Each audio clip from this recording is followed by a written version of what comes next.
If you hung around a marina in the 90s, there was one thing everyone agreed on. Suzuki Outboards just didn't die.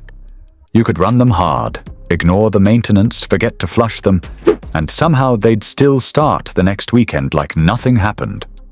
The old DT series two-strokes were the cockroaches of the boating world. Small, unstoppable, and completely unbothered by neglect. It wasn't always that way. When Suzuki entered the US market in the late 1970s, everyone thought they were crazy. Mercury and Johnson ruled the docks. The idea of a Japanese motorcycle company building outboards sounded like a bad punchline.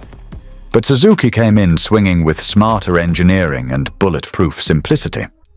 Models like the DT115 and DT200 Exante were compact, easy to fix, and tough as nails. By the time four-strokes started dominating the 2000s, Suzuki doubled down. Their DF series arrived with innovations nobody else had: gear-driven cams, offset drive shafts for better balance, and variable valve timing borrowed from their car engines. The result? Whisper-quiet motors that barely sipped fuel and ran smoother than most lawn mowers. You didn't brag about owning a Suzuki, you bragged about never needing a mechanic. That's how strong their reputation was. And for years, it worked. Suzuki wasn't the loudest brand at the dock, but it was the one that refused to quit. But as every boater knows, calm waters never last. Suzuki's story wasn't just about building the most reliable outboards. It was about what happens when a company becomes too reliable for its own good. Before we get into that twist, make sure to like and subscribe, because the next part of Suzuki's story might just blow your mind. There's a saying in the boating world, if it ain't broke, don't replace it. And that single line might explain exactly what went wrong with Suzuki. Their engines were so reliable, so overbuilt, that people simply stopped needing new ones. It's the ultimate irony. Suzuki became a victim of its own excellence. Dealers used to joke that Suzuki owners were the worst customers because they never came back. A guy would buy a DF 140 in 2004, fish every weekend for 15 years, and still show up at the marina saying, "Starts on the first crank."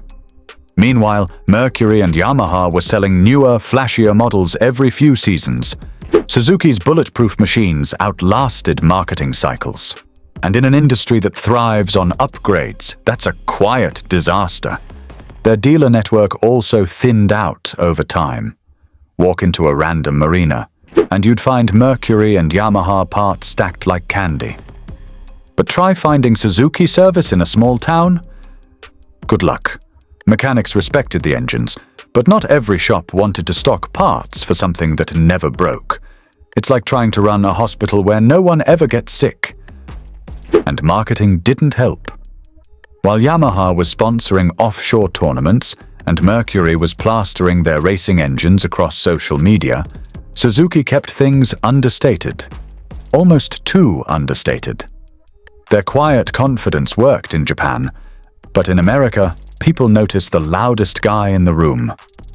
In the end, Suzuki's biggest flaw wasn't durability, it was invisibility.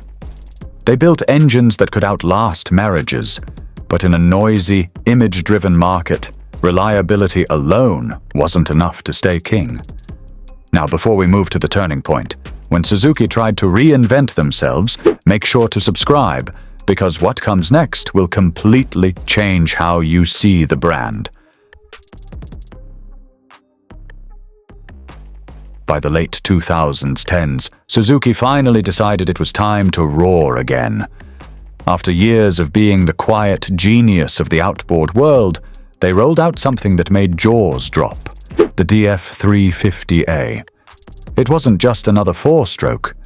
It was Suzuki's moonshot, a 4.4-liter V6 with dual contra-rotating propellers, 350 horsepower, and an engineering sheet that read like science fiction. For a company once known for being understated, this was their mic drop.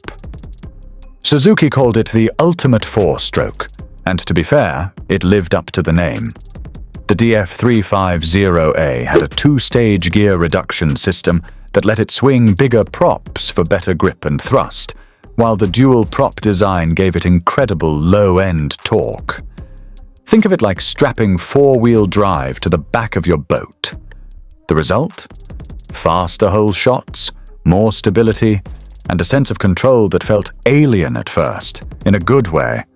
But the real genius wasn't just performance, it was refinement. The engine ran whisper quiet at idle and surprisingly smooth at high RPMs. One boater described it perfectly. It's like having a samurai sword wrapped in silk, powerful but elegant. Still, the DF350A wasn't perfect. It was heavy, expensive, and complex. For small boat owners used to simple, bulletproof Suzukis, this was a whole new animal.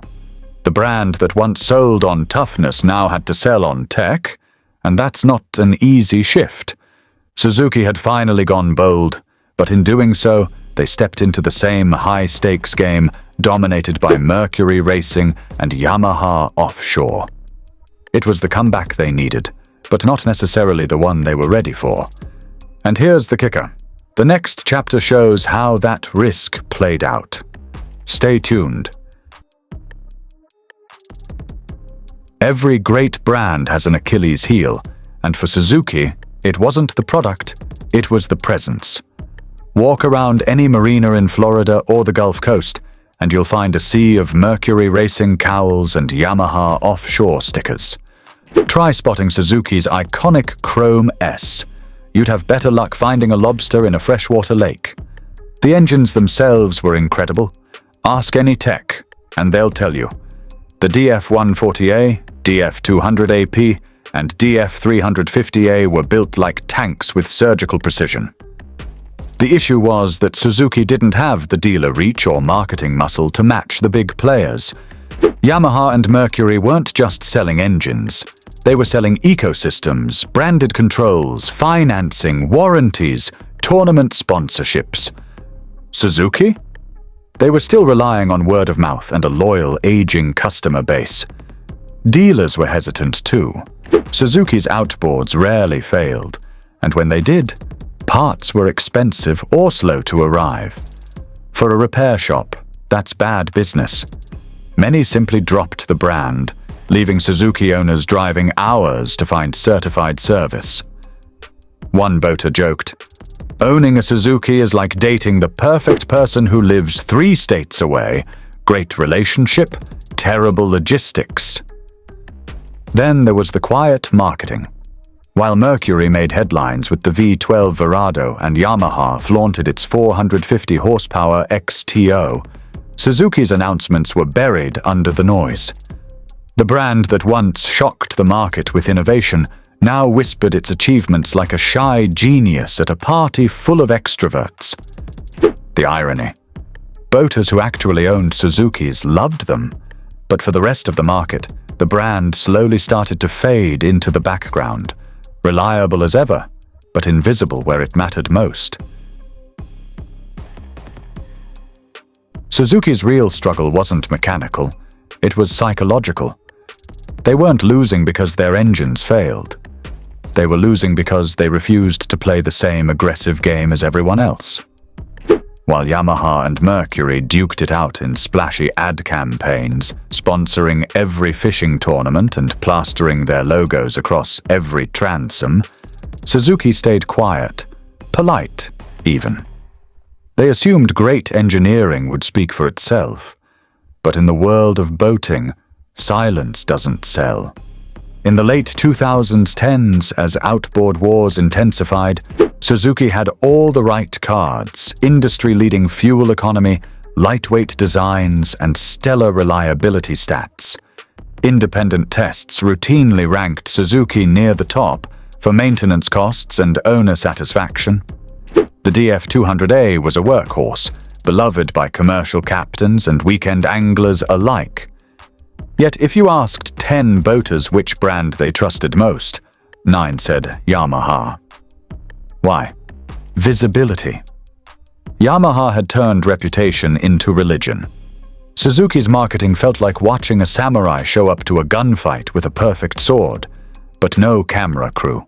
Their ads were technical and subdued, aimed at people who already owned one. Mercury, meanwhile, sold an experience, speed, power, noise, glory. Suzuki sold precision, but nobody was listening. And then there was the perception problem. Because Suzuki engines lasted so long, many buyers assumed the company hadn't evolved. Same design for years became a criticism instead of a compliment. Never mind that Suzuki was quietly introducing offset drive shafts, self-adjusting timing chains, and lean burn control systems. They were engineering masterpieces, but if you don't tell the story loud enough, it gets lost in the noise. Suzuki wasn't beaten because they built bad engines. They were beaten because they never truly showed up to the fight. They were the genius in the corner workshop, while the others built empires on the showroom floor. By the time the 2020s rolled around, Suzuki found itself in an odd position. Everyone respected them, but few were talking about them. Their lineup was still rock solid. The DF90A, DF140BG, and the mighty DF350A continued to deliver unbeatable reliability. They had the efficiency game locked, their corrosion resistance was industry-leading, and their shift-by-wire systems were silky smooth. But in an age where boating became louder, flashier, and more social media-driven, Suzuki's quiet confidence started to feel almost invisible. Then came 2021, when Suzuki tried to modernize their image. They unveiled the DF115BG and DF140BG, boasting electronic throttle and shift. Features that rivaled Mercury's digital throttle and shift system, but at a more approachable price. It was a genuine move towards the high-tech crowd, yet most of the boating press treated it like a polite footnote. Mercury's new V10 stole the headlines, Yamaha teased hybrid concepts, and Suzuki's genuinely clever updates barely made a ripple. But don't count them out. Underneath that calm exterior, Suzuki was playing a long game. They quietly built partnerships with boat builders, offered some of the best warranties in the industry, and started expanding their dealer support again. Many seasoned captains began calling Suzuki the engineer's brand, the choice for people who care about long-term performance, not just horsepower bragging rights. One Florida mechanic said it best: Yamaha owners talk about their boats. Mercury owners talk about their speed. Suzuki owners don't talk, they just fish. That's Suzuki in a nutshell. Still dependable, still over-engineered, and still allergic to drama. The brand may not dominate headlines, but on the water, where noise fades and reliability matters, Suzuki's reputation still speaks, quietly but firmly, for itself. For years, Suzuki's reputation was summed up in one word: bulletproof. But somewhere along the way, that word started to backfire. When something is known for never breaking, people stop talking about it. When it never changes, they assume it's outdated. Suzuki hadn't lost its quality, it had lost its narrative. Ask any old-timer at a dock what engine he'd trust to get home in bad weather, and 9 times out of 10, he'll still say, Suzuki. But scroll through forums or YouTube reviews, and you'll see how the brand slowly fell off the radar. There's no scandal, no big failure, just silence. Suzuki became the dependable background character in a movie full of louder stars. The irony? Their engineering was never stronger. The lean burn control system made their engines some of the most fuel-efficient in the world. Their anti-corrosion coatings outlasted the competition. And their offset drive shaft design, lowering the center of gravity for smoother running, was copied years later by other brands who got all the credit. But Suzuki never turned those wins into headlines. Their marketing was calm, their visuals minimalist, their presence at boat shows understated. While Mercury was filming boats leaping through wakes to rock music, Suzuki was quietly running endurance tests in Japan. One dealer summed it up bluntly. Suzuki's problem isn't their engines, it's that they don't brag enough. The truth is, Suzuki's so-called reputation problem isn't about reliability slipping. It's about being too consistent in a world that rewards reinvention. They're still building bulletproof motors. They just forgot to tell everyone they're still doing it. Here's the twist nobody saw coming. Suzuki didn't actually lose. They just stopped chasing the wrong race. While Mercury and Yamaha spent billions battling for bragging rights in horsepower and headlines, Suzuki quietly doubled down on what they do best. Building engines for real boaters, not brochure covers. Take the DF-140A, for instance.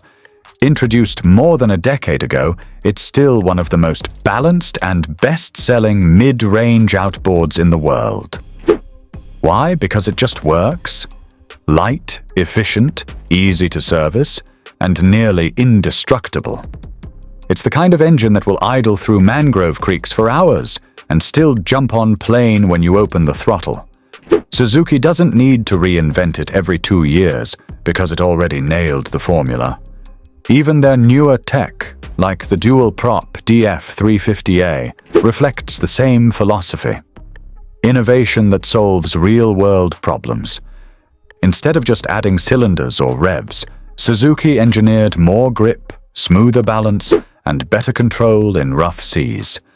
It's smart, quiet brilliance. The kind that earns respect rather than applause. And that's exactly where Suzuki's strength lies. They're not chasing glory, they're chasing longevity. For working fishermen, charter captains, and serious weekenders, Suzuki still represents peace of mind. One Australian charter owner famously said, "Yamahas are for showing off. Suzukis are for showing up." That's the truth at the heart of it all. Suzuki never stopped being bulletproof. They just stopped caring whether you noticed. In a world obsessed with noise, they built engines that whisper, and somehow those whispers are still being heard wherever reliability matters most. So where does Suzuki go from here? The answer might surprise you. They're not chasing the horsepower wars anymore. Instead, Suzuki is quietly preparing for the next revolution. Efficiency, sustainability, and endurance. While others fight for 600 horsepower headlines, Suzuki is perfecting engines that sip less fuel, run cleaner, and outlive the boat they're bolted to. In 2024, Suzuki doubled down on its Clean Ocean project, a global initiative focused on reducing marine pollution and improving engine efficiency. They're experimenting with hybrid systems, better combustion mapping, and materials that resist corrosion even in the harshest salt water. It's not flashy, but it's smart. Exactly what you'd expect from a brand that's always preferred engineering over ego. And the numbers prove it's working. In markets like Australia, Southeast Asia, and parts of Europe, Suzuki's market share has quietly surged again. Boat builders have rediscovered what made them legendary. Reliability that isn't conditional. When the waves get rough, the wind howls, and the marina lights disappear, Suzuki's reputation still stands tall. Their new slogan, "The ultimate outboard motor," isn't marketing fluff. It's a quiet reminder of what's been true all along. Suzuki Outboards might not scream for attention, but they deliver where it matters most. On the water, hour after hour, season after season. Because at the end of the day, engines don't need to be loud to be legendary. Some, like Suzuki, simply let their reliability do the talking, softly, steadily, and forever. So what really happened to Suzuki's bulletproof reputation? Nothing. It's still alive and well, just quieter than ever. Suzuki never stopped building dependable engines. The world just got louder around them. While others chase headlines, Suzuki keeps doing what it's always done best: engineering outboards that start every time, run forever, and never need applause to prove their worth. If you've ever trusted your life to one, you know Exactly what that means.